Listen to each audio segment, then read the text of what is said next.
আচ্ছা, পৃথিবীতে যত জায়গা আমরা দান ধন করি, সাদাকা করি, হ্যাঁ আমি তো জানি সাদাকা হলো অসুবিধা নেই। হ্যাঁ, আমরা যত জায়গায় দান সাদাকা ইত্যাদি করি, আচ্ছা বলুন তো, পৃথিবীতে সব থেকে বেশি খরচা বা দান করার জায়গা কোনটা বলুন? মাদ্রাসা। কারা কারা মাদ্রাসার পক্ষে? ঘুমাচ্ছেন কি দেখে হাত তুলুন। সবাই তাই না? না, এটাও সমান।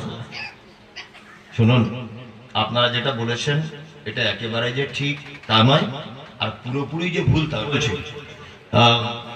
দান আপনারা বলেছেন মাদ্রাসায়, তাই না?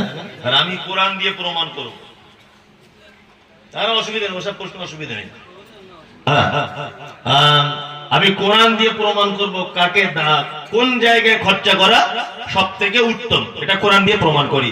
বক্তব্যের এতক্ষণ যা কিছু শুনেছেন আপনি যদি সব ভুলেও যান, আমার কোনো আপত্তি নেই। এই জায়গাটা যদি আপনি বলেন তাহলে কিন্তু আপনার প্রতি আমার খুব আফসোস থেকে যাবে, জিস আপনি এই জায়গাটায় মিস করলেন। আচ্ছা, আপনাদের এলাকায় আব্বা মা যাদের বেঁচে আছে, কি সিস্টেমে 4-5টা ছেলে পিলে হলে তাদের কাছে ভাত খায়? পালি। এমন যুগ এসেছে মনে হচ্ছে ওর বাপ মসজিদের ইমাম আর ওর মা মুয়াজ্জিন, তাই না? পালি। আমার যদি একদিন এদিক ওদিক হয়ে যাতে বৌমারা বড় বড় চোখ বার করে, আবার ওর ছেলেকে দিয়ে বলে তোর দাদুকে বল আমাদের তরকারি কি খুব মিষ্টি, ও ক্যালেন্ডার থেকে খায় না বুড়ো। কি পিকা বৌমারা তো যা বলে বলে, ছেলেরাও বলে, তাই না? বলে কি বলে না? বলে। আমি একটা জিনিস অবাক হই, কি অবাক হয়ে জানেন? মানে আমাদেরকে তো মানুষ অনেক কিছু মনে করে, বড় আলেম, বিশাল পরেশগার হাফিজ, অথচ আমরা কিছুই নাই। এই কথা বলায় আল্লাহ, এই জন্য মানুষ সোশ্যাল মিডিয়াতে চেনে এতটুকু। তবে প্রচুর মানুষ ভালোবাসে, আর বক্তাদের জগতে ভালোবাসা যত আমি পাই তার 4 গুণ গালও খাই। আর আমার গাল খেতে এত ভালো লাগে কি বলবো। আমাকে অনেকজন বলে হুজুর আপনাকে কেউ গাল দিলে আমার খুব রাগ হয়। আমি কেন রাগ হবে? আমার তো খুব আনন্দ হয়। আমি যদি রাতে ঘুমিয়ে থাকি তবুও ভাবি যে 4 কোটি নেকি হয়ে গেছে আমার। কোন ইবাদত করতে হলো না, এমনি নেকি। কেন? এই যে আপনি আমায় গাল দিয়েছেন, আপনার নেকি কেটে সঙ্গে সঙ্গে আমার আমলনামায় চলে এলো। লাভ না? প্রচুর লাভ। আপনি যত আমায় গাল দিবেন আপনার নেকি কাটবেন, আমার আমলনামায় জমা হবে। তার মানে গাল দেওয়া আমার, তাদেরকে আমি দোয়া করি যে আল্লাহ তাদেরকে তুমি ক্ষমা করো, তাদেরকে তুমি ক্ষমা করো। একটা কথা এবার বলি, পিতা মাতা বুড়ো হয়ে গেছে, আপনার মায়ের বয়স ওই মোটামুটি 85, আর আপনার আব্বার বয়স 90। মরা মানুষের মতো শুধু নিঃশ্বাসটা নেবেন এই কথাটা শোনার জন্য। আপনারা 4 ভাই দিল্লিতে থাকেন, দিল্লিতে কাজ করেন। ঈদের 1 সপ্তাহ আগে বাড়ি আসবেন, আপনার স্ত্রীকে ফোন করেছেন, আপনার স্ত্রীকে, হ্যালো কারিমা, হ্যাঁ গত মঙ্গলবারে তো ট্রেনে উঠবো, তা তোমার জন্য কিছু নিয়ে যাবো, ঈদের দিনে কি পড়বে? আমার জন্য একটা লেহেঙ্গা আনবে। আমরা এখন অল্প বয়স, তুমি তো বুঝতেই পারছো। আর আমার বোনের জন্য 2টো, আর তোমার একটা মেয়ে আছে তার জন্য একটা, টোটাল মোটামুটি 6টা লেহেঙ্গা আনো তুমি। তা লোকটা এখন বিপদে পড়েছে, বউ বলেছে কিনতে হবে। ও বড় কোন একটা শপিং মলে লেহেঙ্গা দেখছে। 1/2 ঘন্টা পরে স্ত্রী আবার ফোন করে বলছে হ্যালো শোনো, ওর সঙ্গে ম্যাচিং করে জুতো আনবে কিন্তু। ঠিক আছে। তোর স্ত্রী তখন তেঁতুলবেড়িয়া থেকে বলছে তোমার এতক্ষণ লাগে লেহেঙ্গা কিনতে? তাড়াতাড়ি করো, ট্রেন পাবে না।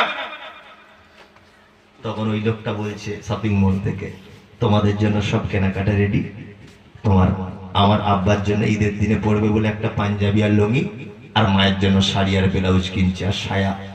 তখন ওর স্ত্রী তেঁতুলবেড়িয়া থেকে বলছে কেন প্রত্যেক বছর তুমি কেন আব্বা মায়ের জামা কাপড় দিতে যাবে? তোমার আর 3টে ভাই চোখে দেখতে পায় না? এ তখন দেখছে সত্যি তো তাই, আমি কেন প্রতি বছরে দেবো? তা কিনবই না, যা। 3 ভাইয়ের বউ 4 ভাইয়ের বউ এরকম বলেছে, 4 ভাই বাড়ি চলে এসছে। আর 4 ভাই যুক্তি করে বুড়ো মানুষ আব্বা মা উপরে উঠতে পারে না বলে সিঁড়ির তলাতে রেখে দিয়েছে মশারি টাঙিয়ে বুড়ো বুড়িকে। উপরে জায়গা হয় না ওদের, মার্বেল লাগানো বাড়ি তো, সিঁড়ির তলায় থাকে বুড়ো বুড়ি দুজন। ঈদের দিন সকালে আপনাদের গ্রামে মসজিদে তাকবীর হয় ঈদের দিনে, আল্লাহু আকবার আল্লাহু আকবার লা ইলাহা ইল্লাল্লাহ, আল্লাহু আকবার, ওয়ালিল্লাহিল হামদ। তাকবীর হয় না? হয়। সবাই নতুন জামা পরে ঈদগাহে চলে গেল। বড় ছেলে, মেজো ছেলে, সেজো ছেলে, ছোট ছেলে, নাতি পুতি, বউ মারা সবাই চলে গেল। তোমার বুড়ো বয়সে আব্বা 90-95 বছর, আর তোমার মা সিঁড়ির তলাতে দুজন ছটফট ছটফট করছে। তোমার মা পায়ে প্যারালাইসিসের রোগী, উঠতে পারে না। তোমার আব্বাকে ডেকে বলছে, আলমগীরের আব্বা, তুমি ঈদগাহে যাবে না? বলছে, যেতে তো ইচ্ছা করে, কিন্তু কি করে যাই বল না, ভালো জামাও নেই, গোসলও করা হয়নি। তোমার মা পেচ্ছাপ পায়খানা করা কাপড় গুটিয়ে নিয়ে কোন রকম মানে পিছন দিক দিয়ে হিচড়ে হিচড়ে বাক্সের ভিতরে তোমার বুনেদের দেওয়া একটা পাঞ্জাবি ছিল, ওটা বার করে তোমার আব্বার হাতে তুলে দিয়ে বলছে, তুমি এটা পড়ে জীবনের শেষ ঈদের নামাজটা একবার পড়ে এসো। তোমার আব্বা পড়ে লাঠি নিয়ে আস্তে আস্তে আস্তে আস্তে আস্তে আস্তে করে ঈদগাহ পর্যন্ত গেল। তোমার আব্বা ঈদগাহে নামাজ পড়ে এলো, বাড়ি চলে এলো। আবার নামাজ শেষ করে তোমাদের বাড়ির মেন গেটের সামনে তোমার আব্বা বসে আছে দুপুর 2টো পর্যন্ত। তোমার মা বারবার মশারিটা তুলছে আর দেখছে বৌমারা কেউ আসছে, একটু সীমায় নিয়ে কেউ আসছে। বড় ছেলেটা দিল্লি ছিল, কোনোদিন দেখিনি, কেউ আজকে একবারও ছেলেটা দেখা করতে এলো না। বুড়ো বুড়ি দুজনা মশারির তলাতে কাঁদছে, আর এই সমস্ত কথা। নাতি পুতি কেউ আসছে না। কেন এই অবস্থা? কেন এ সমাজ? কিসের এ ব্যবস্থা? আল্লাহু আকবার।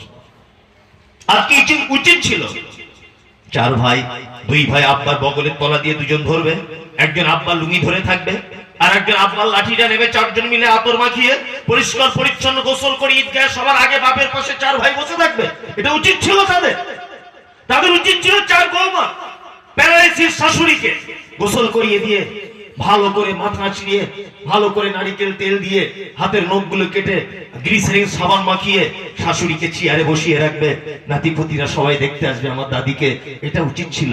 তা না করে মশারির ভিতরে তারা ভুগছে। কেন? কেন অত্যাচার? কেন সমাজ ব্যবস্থা? দান কোথায় করতে হবে এইটা কোরআন থেকে বলবো, এই জন্য ঘুরছি। আমি কোথায় দান করবেন চলুন। আপনার আব্বা মায়ের ঈদের দিনে অবস্থা কেন? হ্যাঁ, আপনার মায়ের থেকে বদমাশ মেয়ে তেঁতুল বেরিয়াতে আর কেউ নাই, এই জন্য তার আজ এই অবস্থা। তোমার আব্বা তো আরো বদমাশ লোক। ওদের বদমাশিটা বলি, তোমার মায়ের দোষটা বলি। তোমার মা ছিল তেঁতুল বেরিয়ার সব থেকে পর্দাশীল নারী। জীবনে কোনোদিন পর পুরুষকে মুখ দেখাতো না। তোমার মা এত পর্দা করত, সুবহানাল্লাহ। কিন্তু তোমার এই মা, তুমি পেটে ছিলে, ডাক্তার বাবুদের সামনে হসপিটালের বেডে শুয়ে যে মা কাউকে মুখ দেখাতো না, সেই মা শাড়ি ব্লাউজ খুলে উলঙ্গ হয়ে তার লজ্জাস্থান দেখিয়ে তোমার মতো অপদার্থ বেটাকে পৃথিবীর আলো দেখিয়েছিল। এটা তার জীবনের সবথেকে বড় অপরাধ। যে মা মুখ দেখাতো না, তোমার মতো বদমাইশকে জন্ম দিতে গিয়ে সে পরপুরুষ ডাক্তারকে তার লজ্জাস্থান দেখাতে পর্যন্ত লজ্জা করেনি। এটা তোমার মা। তোমার মা মানে তোমার মায়ের মাথার চুল কালো কুচকুচে, পাড়ার মেয়েরা তোমার মায়ের মাথার চুল দেখতে আসতো, হাঁটু পর্যন্ত কুচকুচে চুল। তোমার মায়ের বয়স তখন 24 থেকে 25। অপরূপা চরমা সুন্দরী তোমার মা। তোমার মতো অপদার্থ বেটাকে জন্ম দিতে গিয়ে হাসপাতালের বেডে কালো কুচকুচে চুলগুলো লাল রক্তে জমাট বেঁধে গিয়েছিল তোমার মায়ের। এটা তোমার মায়ের জীবনের দ্বিতীয় বড় ভুল। তোমার মায়ের 3 নম্বরের ভুল, তোমার মা ছিল তোমার নানার এক বেটি, আদরের বেটি। জীবনে কোনোদিন নখ কাটা মেশিন দিয়ে নখ কাটতে পারতো না, তোমার নানি নাকি কেটে দিত। তোমার মা কোনোদিন ব্লেড দিয়ে নখ কাটতে পারতো না, তোমার নানা নাকি কেটে দিত। কোনোদিন তোমার মা হাতে সুচ, ইনজেকশনের সুচ কোনোদিন ঢোকায়নি। তুমি যখন পেটে ছিলে তোমার মায়ের, তোমার মা ডাক্তারের কাছে গেছে দেখাতে। ডাক্তার তোমার মায়ের হাত পা চেক করে দিয়ে বলছে, মা তোমার ডেলিভারি টাইম হয়ে গেছে, বাচ্চাটা সোজাসুজি থাকার কথা আড়াআড়ি করে লেগে গেছে, বাচ্চা মারা যেতে পারে। তখন তোমার মা ডাক্তারের হাত দুটো জড়িয়ে ধরে বলেছিল, ডাক্তার বাবু আপনি আমার প্রাণের বিনিময়ে হলে আমার বাচ্চাকে আপনি বাঁচান। আমি মা হতে চাই, আমি একবার যদি মা ডাক্তার শুনি আমি আর কোনোদিন বাঁচতে চাই না, আপনি আমার প্রাণের বিনিময়ে ওর প্রাণটা দেন। আমি একবার শুধু মা ডাক শুনি। তোমার মা বেডে শুয়ে গেল, ডাক্তার ধারালো কাঁচি আর ধারালো সূচ দিয়ে তোমার মায়ের সাদা হাঁসের ডিমের মতো ফর্সা চকচকে পেট কেটে তোমার মতো অপর দাঁত থেকে সূর্যের আলো দেখালো। আর তোমার মা তোমার দিকে একবার ফিরে তার এক বিদ্যা পেট কাটার যন্ত্রণা সব ভুলে গেল। এটা তোমার মা। তোমার মা মানে কে জানো? তোমার মা মানে ওই বদমাইশ মেয়েটা, যে মেয়েটা তোমার নানির বাড়ি ছিল পলাশিতে, বাসে উঠেছে তোমার মা। তোমাকে কোলে নিয়ে তোমার বয়স তখন 1.5 বছর। তুমি তোমার মায়ের সঙ্গে তোতলা তোতলা করে কথা বলতে শিখেছো। বারবার তোমার মাকে বাসে উঠে বলছো, মা একটু দুধ দে না, একটু দুধ খাবো মা, একটু দুধ দে, একটু দুধ দে। তোমার মা বাসের বাঙ্কার ধরে দাঁড়িয়ে আছে, কন্ট্রাক্টর দেখছে মেয়েটার কোলে বাচ্চা, সিট পাইনি। তখন কন্ট্রাক্টর দয়া করে তোমার মাকে একটা সিট দিল। তুমি বারবার বিরক্ত করছো, দুধ খাবো। তোমার মায়ের বয়স তখন 25 বছর। চরম সুন্দরী তোমার মা, অপরূপা কুমারী তোমার মা, তখন চরম সুন্দরী। বাসের যুবক ছেলেরা তোমার মায়ের দিকে ফ্যালফাল করে দেখছে। তোমার মা তেঁতুল বেরিয়ে আর পাড়া গ্রামের মানুষ লজ্জা করছে, কি করে বাসের ভিতরে বুকের ব্লাউজটা খুলবো। তুমি যখন বারবার বিরক্ত করছিলে, তখন তোমার মা লজ্জার মাথাতে ঝাঁটা মেরে ব্লাউজ খুলে বাসের যুবক পুরুষের সামনে নিজের বুকের স্তনের বোঁঠাটা তোমার মুখে ধরিয়ে দিয়েছে। এক হাত দিয়ে তোমাকে সামলাচ্ছে, এক হাত দিয়ে মাথার কাপড় ঠিক করছে, এক হাত দিয়ে পেট ঠিক করছে, পিঠের কাপড় ঠিক করছে। তোমার মা যদি সেদিন একবার বলতো, আমার লজ্জা করছে, আমি দুধ দিতে পারবো না, তুমি আজ পৃথিবীর আলো দেখতে না, বাসের ভিতরে তোমার কণ্ঠনালী আটকে তুমি মারা যেতে। এটা তোমার মায়ের 3য় নম্বরে বড় অপরাধ। তোমার মায়ের অপরাধ কি? চিকিৎসা বিজ্ঞানীরা বলেছেন প্রত্যেক দিন একটা বাচ্চা তার মায়ের 8 বার দুধ পান করে, একবার 250 গ্রাম করে দুধ পান করে।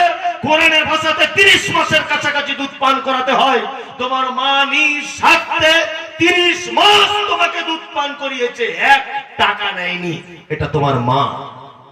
তোমার আব্বাকে জানো? তোমার আব্বা তো আরো বদমাইশ লোক। তোমার আব্বা বহরমপুরে রাজমিস্ত্রির লেবারের কাজ করত। সবাই স্কুলে সাইকেল চেপে যাচ্ছে, তুমিও বায়না করেছো তোমার মায়ের কাছে, সাইকেল কিনে না দিলে স্কুলে যাব না। তোমার আব্বার 60 বছর বয়স। তোমার মা ফোন করে বলছে, কি গো শরীফুল সাইকেল ছাড়া স্কুলে যাবে না, কি করবে? তোমার আব্বা 9টার সময় 30 টাকা করে টিফিন খরচা পেত ঠিকাদারের কাছ থেকে। 2 মাস টিফিন খাওয়া বাদ দিয়ে 1800 টাকা জমিয়ে তোমার মায়ের অ্যাকাউন্টে পাঠিয়ে দিয়ে বলেছিল, এটা শরীফুলকে সাইকেল কিনে দিও। এই লোকটা তোমার আব্বা। আল্লাহর কসম করে বলছি, আমি আল্লাহর কসম, আমি প্রতিদিন অক্টোবর মাস থেকে এই রাস্তা দিয়ে প্রতিদিন যাই, NH 34 দিয়ে, ব্যতিক্রম 1-2 দিন হয়তো যাই না। 60 বছর 70 বছরের বুড়ো মানুষকে দেখি টোটো গাড়ি নিয়ে ওই পলাশির বাস স্ট্যান্ডে দাঁড়িয়ে আছে, ঠক ঠক ঠক ঠক করে কাঁপছে চাদর গায়ে দিয়ে। চাচা কি ব্যাপার? না, নাইট কোচ বাস থেকে একটা বস্তা আসে, নামবে, তার বাড়িতে পৌঁছে দিলে 200 টাকা পাবো, আমার ছেলের স্কুলের বেতন দিতে হবে। এটা তোমার আব্বা। আপনারা বলেছেন মাদ্রাসায় দান করলে নাকি নেকি বেশি, কেউ বলেছেন মসজিদে। কোরআন কি বলছে? কোরআন বলছে, ইয়াসালুনাকা মাযা ইউনফিকুন কুল মা আনফাকতুম মিন খায়রিন ফালিল ওয়ালিদাইন ওয়াল আকরাবিন ওয়াল ইয়াতামা ওয়াল মাসাকিন ওয়া ইবনিস সাবিল ওয়া মা তাফআলু মিন খায়রিন ফাইন্নাল্লাহা বিহি আলিম। মুহাম্মদ সাল্লাল্লাহু আলাইহি ওয়াসাল্লামকে জিজ্ঞাসা করছে, নবী আপনি বলুন, পৃথিবীতে যত জায়গায় খরচা করে মানুষ, উত্তম খরচা করার জায়গা কোনটা? আল্লাহর নবীকে প্রশ্ন করেছেন, আল্লাহর নবী উত্তর দিচ্ছেন, কুল। আল্লাহ বলে দিচ্ছেন নবীকে, নবী আপনি বলুন, কুল, আপনি বলুন, প্রশ্নকারীদেরকে বলুন, মা আনফাকতুম মিন খায়রিন ফালিল ওয়ালিদাইন। পৃথিবীতে শ্রেষ্ঠ খরচা করার জায়গা সন্তান তার আব্বা মায়ের জন্য যে টাকাটা খরচা করে। একবার সুবহানাল্লাহ বলেন না? তেঁতুলবেড়িয়া মাদ্রাসা রহমানিয়াতে দান করলেন 1000, নেকি 1000 হতে পারে। জলসাতে দোকান বসানি মনে হয় আজকে। কাল সকালবেলাতে 10 টাকা দিয়ে একটা মোজা কিনে দিবেন আপনার মাকে ফুটপাত থেকে। মা তুমি ফজরের সময় ওঠো, ওযু করো তো, তোমার ঠান্ডা লাগে, তা আমি তো ইনকাম বেশি করি না মা, 30 টাকা তোমার জন্য একটা মোজা কিনে এনে দিয়েছি। 30 লাখ টাকা দান করে যে নেকি আপনার মাকে 30 টাকার মোজা কিনে দিলে তার থেকে লক্ষ কোটি গুণ নেকি বেশি। কোথায় জান্নাত খুঁজছেন? বলছে হুজুর দোয়া করবেন একটু, এবার আবার পশ্চিম দিকে যাওয়ার নিয়ত করেছি। তা ভাই আপনার মায়ের কি খবর? বলছে আমি তো জানি না, আমার বড় ভাই জানে। তোমার চামড়া তুলে দিতে হবে। 6 মাস ধরে তোমার মাকে তুমি খেতে দাও না, তোমার বড় ভাই দেখে আর তুমি দেখো না। তুমি নিয়ত করেছো হজে যাবা, তুমি যে প্লেনে যাবে প্লেন ভেঙে যাবে। আর কে তোমাকে 6 লাখ টাকা খরচা করতে বললো? কে বললো? মুহাম্মদ সাল্লাল্লাহু আলাইহি ওয়াসাল্লাম বলেছেন হুমা জান্নাতুকা ওয়া নারুকা, তোমার মায়ের কাছে তোমার জান্নাত, ওর কাছেই তোমার জাহান্নাম। ও সেবার মাধ্যমেই জান্নাত পাওয়া সহজ। কে তোমাকে বুদ্ধি দিল যে মক্কাতে জান্নাত পড়ে আছে? কে তোমাকে কথা বললো যে মক্কা মদিনাতে জান্নাত পড়ে আছে? শুনুন শুনুন, কে কে বললো আপনাকে? এইখানে আপনার আব্বা মায়ের সেবা করুন, তারপরে সেবা যত্ন করুন। তার মাঝখান থেকে হজ ফরজ হলে অবশ্যই আপনি হজে যান, আমাদের কোনো আপত্তি নেই। মাকে খেতে দাও না, তোমার বড় ভাই 6 মাস দেখে আর তুমি যাচ্ছ হজে। বড় টাইটেল দিয়ে ফিরবে হাজি। তো কি যে করবে ফেরেশতারা চামড়া তুলে দিবে। এই হাজি সাহেব এদিকে এসো, এদিকে এসো। 6 মাস মা কোথায় ছিল? আল্লাহ আমার কাছে ছিল না, আমি দেখতাম না, আমি হজে গিয়েছিলাম, ব্যস্ত ছিলাম খুব। আচ্ছা আচ্ছা আচ্ছা, হিসাব বার কর। কোরআন পিতামাতার ব্যাপারে যে শব্দ ব্যবহার করেছে, উফহুম ওয়ালা তানহারহুমা ওয়া কুল লাহুমা কাওলান কারীমা। আল্লাহ বলছে এমন কথা বলে দিও না তোমার মাকে, শব্দটুকু যদি বলে তাহলে তোমার জীবন বরবাদ হয়ে যাবে। আপনার মা পালি সিস্টেমে ভাত খায় কেন? আপনার মা পালি সিস্টেমে ভাত খায় কেন? কোনো পালি চলবে না। 4টে বৌমা 4 দিক দিয়ে ভাত দিয়ে যাবে আপনার আব্বাকে। যেটা ভালো মনে হবে আপনার আব্বা খাবে, ভালো মনে হবে না বৌমারা ফেরত নিয়ে চলে যাবে। 4টে বৌমা 4 দিক দিয়ে তরকারি দিয়ে যাবে শ্বশুরকে। যেটা বয়স্ক মানুষ ভালো মনে হবে খাবে, যেটা পারবে না খেতে পারবে না নষ্ট করবে, বৌমারা নিয়ে চলে যাবে। এটা ইসলাম। পারি সিস্টেম কেন? এই কোন কোন মেয়েদের জমক বাচ্চা হয় না, 2টো করে বাচ্চা। তা কোন মা এরকম করে যে 1 সপ্তাহ তোকে দুধ দেবো আর 1 সপ্তাহ একে দেবো। তাহলে আপনি এ কাজ করেন কেন? আপনি এ কাজ করেন কেন? খুব সাবধান, খুব সাবধান, খুব সাবধান। আপনার বাড়িতে যাদের জান্নাত আছে এখনো পর্যন্ত, বাড়িতে আব্বা মা যাদের বেঁচে আছে, যা ভুল করেছেন করেছেন, আজকে রাতেই গিয়ে আপনার মাকে বলুন মা আমার ভুল হয়ে গেছে, আমাকে ক্ষমা করে দাও। আপনি জেদ ধরে আছেন কেন? ভুল আপনার, তবু আপনাকে ক্ষমা চাইতে হবে। ও তো মা, ও তো পেটে ধরেছে। কি বললাম বুঝলেন? ও তো পেটে ধরেছে আপনাকে। আর একটা কথা, শ্বশুররা শুধুমাত্র অভিযোগ করে বৌমা, বলছে আমাদের বৌমা গুলো ভালো নয় মনি সাহেব, খুব বদমাশ বৌমা গুলো। বৌমা কেন শ্বশুরকে সেবা করবে কেন? ও সেবা করতে বাধ্য নয় আপনার আব্বাকে। মানুষ হিসাবে, মানবিক দৃষ্টিতে আপনার শ্বশুর হিসাবে সেবা যত্ন করে, আলাদা নেকি পাবে। বৌমা শ্বশুরকে সেবা করতেই হবে, ইসলামের এরকম কোনো বিধান নেই। সেবা আপনাকে করতে হবে। আপনি পুরুষ মানুষ, আপনার মায়ের পেচ্ছাপ পায়খানা আপনাকে পরিষ্কার করতে হবে, আপনার স্ত্রী করবে না। আর আপনি ওকে জোর করে বলতেও পারবেন না। ও খুশি করে যদি করে তাও নেকি পাবে। ও করতে বাধ্য নয়। কি বলছি বুঝতে পারছেন? ও করতে বাধ্য নয়। আপনি বৌমাকে কেন দোষ দিচ্ছেন? দোষ আপনার ছেলে। কি বলছি বুঝতে পারছেন না? বলবেন আপনি যে কথাটা লাস্টে বললেন আমাদের বাড়ি গিয়ে সর্বনাশ করে দিবে সব। না, আমি যেটা বলেছি এটা একদমই সঠিক পদ্ধতিটা বলেছি। ও পরের মেয়ে, ও যতটা ভালোবাসা দেবে আপনার আব্বা মাকে, তার থেকে আপনি বেশি দেবেন না কম? বেশি। তা আপনি ওর উপরে ভরসা করছেন কেন? আপনি নিজে আপনার আব্বা মায়ের সেবা করুন। ইনশাআল্লাহ করবো, ইনশাআল্লাহ, ইনশাআল্লাহ আব্বা মায়ের সেবা করবেন। চলুন, দানের গুরুত্ব বলতে বলতে বলতে বলতে কার জন্য দান করতে হবে, কার জন্য খরচা করতে হবে শেষ করলাম এই জায়গায়। এখনো তো 2টো জিনিস বাকি। 3টে কাজ যারা করে তারা আল্লাহর নিকটে ভালো, তার মধ্যে যারা দান করে। তো দানের বলতে বলতে আর 2 এলাম, আর 2টো বাকি। এই 2টো বলতে গেলে তাহলে তো অনেক কাজ। আমি এই 2টো সামান্য করে বলে দিই। অল কাযিমিনাল গায়যা, আল্লাহ তাআলা বলছেন কি, যারা রাগ হলে রাগকে কন্ট্রোল করে নেয়। ইসলাম কখনো প্রতিশোধ গ্রহণ করে না। ইসলাম কি গ্রহণ করতে বেশি ভালোবাসে? ক্ষমা, ক্ষমা, তাই না? ক্ষমা, ক্ষমা করতে পছন্দ করে। শুনুন, কথা যে কোনো মানুষের ব্যাপারে বলার আগে 10 বার ভেবে বলবেন। আপনি মসজিদের ইমাম সাহেব, মাদ্রাসার কোন শিক্ষক, তাকে আপনি খারাপ বলেছেন যে আপনি খারাপ লোক। আপনি ওকে খারাপ বলতে গেলেন কেন? ওর উপরে আপনার ব্যক্তিগত রাগ থাকতে পারে, কিন্তু কোনোদিন খারাপ বলবেন না। কারণ মুহাম্মদ সাল্লাল্লাহু আলাইহি ওয়াসাল্লাম তিনি বলেছেন, খায়রুকুম মান তাআল্লামাল কুরআন ওয়া আল্লামাহু। পৃথিবীতে সবথেকে ভালো লোক যারা কোরআন জানে, অপরকে জানায়, যারা কোরআন শেখে, অপরকে শেখায়। পৃথিবীর সবথেকে ভালো লোক এরা। তাহলে আলেম ওলামাদের ভালো সার্টিফিকেট দিয়েছেন কে? মুহাম্মদ সাল্লাল্লাহু আলাইহি ওয়াসাল্লাম। তা আল্লাহর নবী যাকে সার্টিফিকেট দিচ্ছেন যে কোরআন পড়ায় ও ভালো লোক, আল্লাহর নবী সার্টিফিকেট দিচ্ছে, তা আপনি তার উপরে রাগ দেখালেন কেন? হ্যাঁ, খুব হুঁশিয়ারির সঙ্গে কথা বলবেন, রাগ দেখাবেন না। ওয়াল আফিনা আনিন নাস। ছোটখাটো কেউ কোনো ভুল ত্রুটি করলে সেই ভুল ত্রুটিগুলো কি করবেন? ক্ষমা করে দেবেন। একদম নয় প্রতিশোধ গ্রহণ করবেন না। ইসলাম ক্ষমাতে বিশ্বাসী, তাই না? খুব ক্ষমাতে বিশ্বাসী, আর মানুষকে ক্ষমাই করে দিতে হবে, এ কথাই চূড়ান্ত।